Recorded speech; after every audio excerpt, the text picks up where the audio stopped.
这不是秦上师吗？怎么，风元国的风沙太大，受不住了？休要在此说风凉话！我部地狱那土人数百年，个个都是不畏死的好汉子，可不像某些人。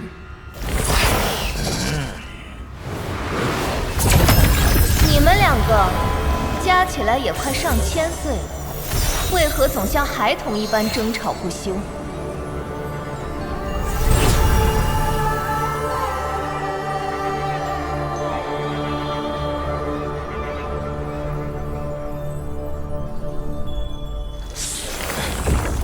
要不出去打一架，休要在此扰人清静。圣女见笑了，我才不会与这老鬼一般见识。秦上师此番赶回，究竟所为何事？圣女有所不知，秦某在风元国境内遇见一位身份不明的元婴初期修士，此人的神通诡异，最关键的是，他操纵着数量惊人的噬金虫。什么？噬金虫？是你亲眼所见？而且通体泛金，十分凝猛，看样子已经豢养了数百年之久。元婴初期修士，若不是那几个老怪物亲制，哪儿来的数百年份噬金虫群呢？莫不是你老眼昏花，看走了眼？亦或是你畏惧对方实力，胡乱编造？怯战了！我部日日夜夜与那驱使噬金虫的屠巫疯子厮杀，我又怎会看错？若不是要将此消息传回，我早就与其拼个你死我活了。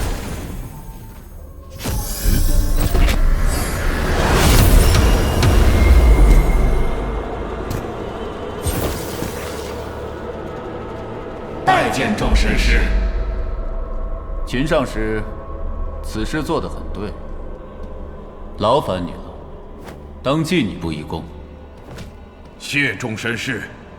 枯药上师所言亦有道理，那凶虫生性残暴，非一般人可掌控。若是数百年的虫群，确实有些棘手。不是那几个老怪物，难道这天南也有噬金虫？如此年份的虫群，数量庞大，这等凶物，此前为何不曾显露？天下英雄如过江之鲫，此番战端初期，万万不可小觑了对手。其中关窍，待日后遇上，自会有个分明。到时还要劳烦岳上师亲自出手，灭此大患。谨受法旨。传令各部重点关注那个驱使噬金虫的元婴修士，查明其身份和动向，若有消息，立刻汇报。是。如今风元国已破，这蝎子已然立下。诸位不必再深入敌境，就停在此地休整几日吧。我倒要看看那位魏盟主究竟要如何动作。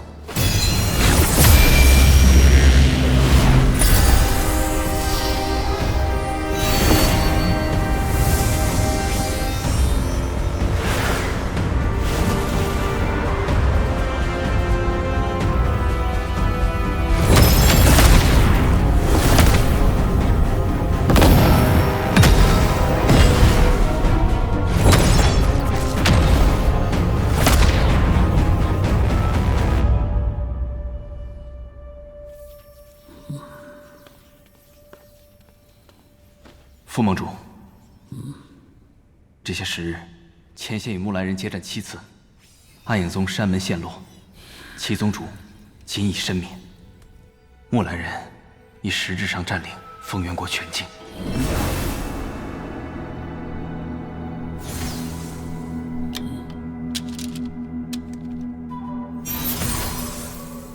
将此令速传前线捕云鹤长老。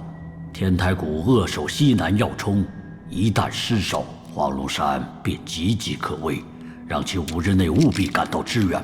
是。此外，紫金国诸派的援军已至城内驻扎，等候您的示下。丰原国失陷，首当其冲的便是北凉国，可令战线后撤收缩，依靠群山关隘防守。先前交易会囤积了不少物资，抵挡一段时间，应当不成问题。副盟主，有盟内长老询问，魏盟主何时能回归，主持大局？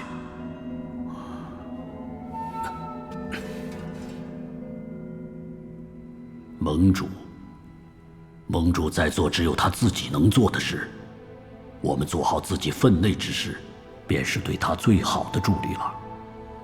传令下去，半个时辰后，请诸位宾客来此商议。是。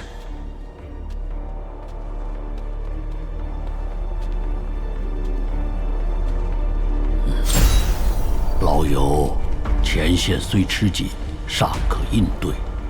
殊不知你所行之事，才是至关重要啊！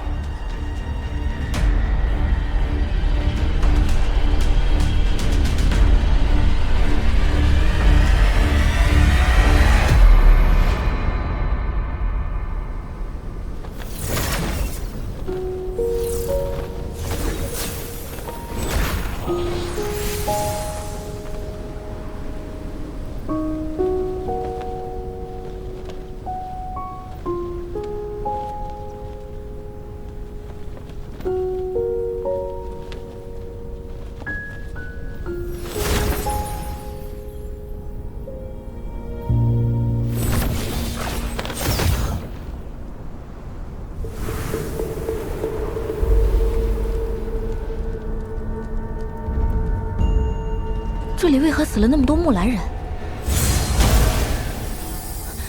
都是凡人。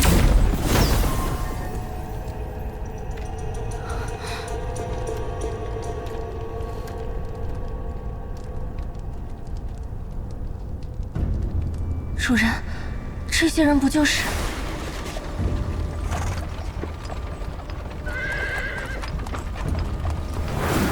是此前那个木兰人的商队。何止于此？以往修仙界的战争，很少主动祸及凡人，如此故意残杀，究竟有何意义？